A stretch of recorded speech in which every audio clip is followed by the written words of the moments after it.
Jadi berasal menurut etimologi.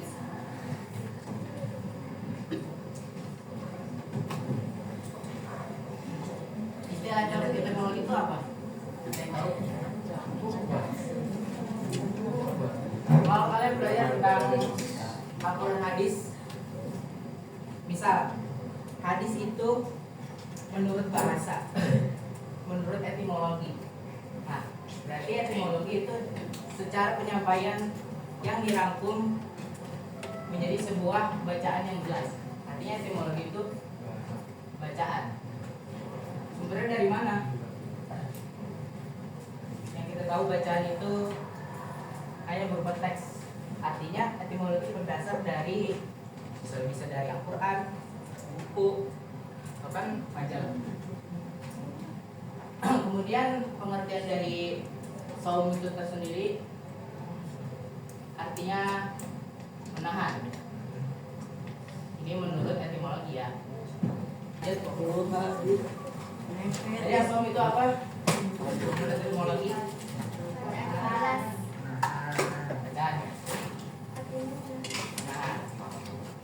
Jadi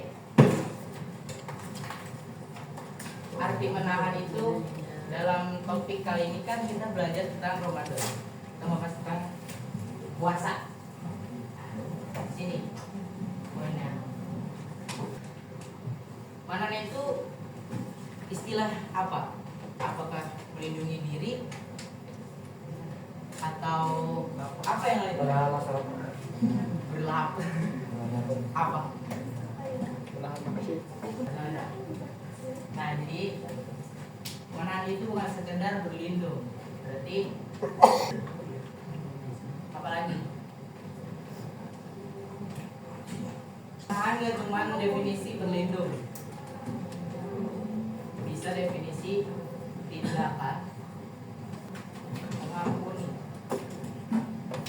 Mengampuni di sini artinya bukan kayak Allah mengampuni orang-orang yang berdosa, lalu beliau orang yang berdosa itu bertaubat.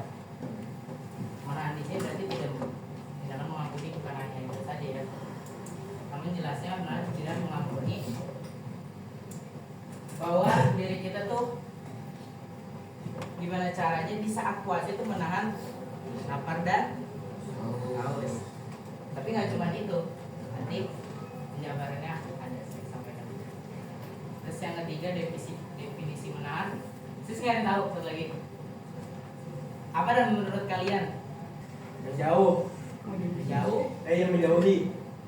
Jauh. Kurang lewat apa? Kurang apa ya? Mutasi juga bisa. Jadi inilah menurut berdasarkan buku apa itu saum, tadi apa etimologi bacaan. Arti saum itu menahan, artinya mempunyai definisi ketiga ini. Apa manfaatnya ketika berpuasa? Pertama, kita manfaatnya ya. Manfaatnya apa? Ada yang tahu? Ini tentang berarti nggak cuma nahan lapar dan haus ya. Nah, bukan lo yang jawab. Selanjutnya ada lagi yang berpendapat apa manfaat dari saum. Ada cerita gini. Ketika kita melihat orang yang berlawan jenis, baik itu tepuk tangan. Tapi kalau kita lihat menjaga atau menahan itu berarti bisa masuk ke hawa nafsu, bisa. Tapi tindakannya beda. Karena nafsu bisa menyeluruh, ya kan? Misal hawa nafsu kepada makanan, ini kita bahas makanan bukan yang lain. Menahan nafsu kepada makanan. Boleh nggak ketika kita menunggu azan berbuka cemil dulu, cemilan? Boleh. Itu berarti karena tensinya menahan nafsu. Nah di sini kalau poin kedua menahan jaga pandangan. Artinya nggak boleh kan, bukan asal nggak boleh ngeliat. Bagaimana caranya kita menjaga mata kita agar tidak terfokus dengan hal-hal yang tidak baik. Yang ketiga apa? Lebaran deh, lebaran. Lebaran kalau ada seumuran saya mungkin udah nggak boleh kan ya, karena kan bisa dibilang, taruh dulu ini lagi sekarang. Bisa dibilang kalian kasihkan enggak? Apa? Bilang angpau. Berarti bukan angpau kalau HR lah.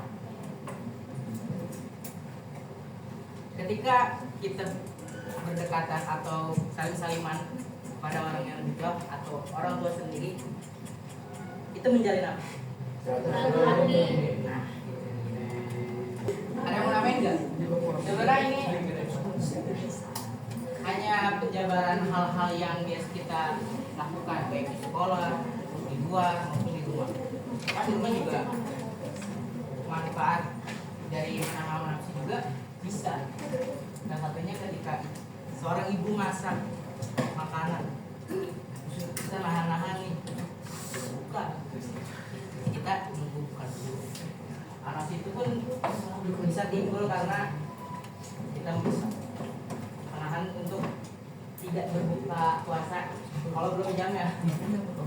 Ada lagi pendapat manfaat dari saum. Sebenarnya kalau kalian berpikir lebih luas, saum itu sama aja dengan puasa ya. Cuman saya lebih berinci pada dasarnya. Kan puasa gak cuma menahan. Kalau dalam latihan itu gitu saja. Kalau dibaca gimana dibaca? Dalam bahasa Indonesia. Itu masih Arab. Asal. Nah ini nih. Sini ya. Asal. Saus.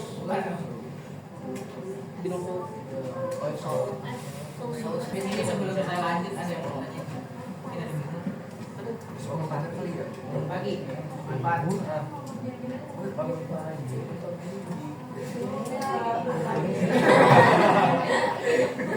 Berarti itu masuknya ke mana? Tindakan, perbuatan atau sifat. Sifat artinya kita nih punya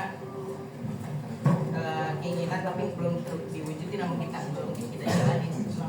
Kalau perbuatan benar-benar kita melakukan hal tersebut. Sebelum masuk ke tujuan, kalian tahu dua konotasi ini nggak? Apa yang dimaksud manfaat, apa yang dimaksud tujuan? Manfaat itu apa? Jadi maksudnya mau dijabarin atau secara ada yang manfaat itu bisa dicatat apa tadi?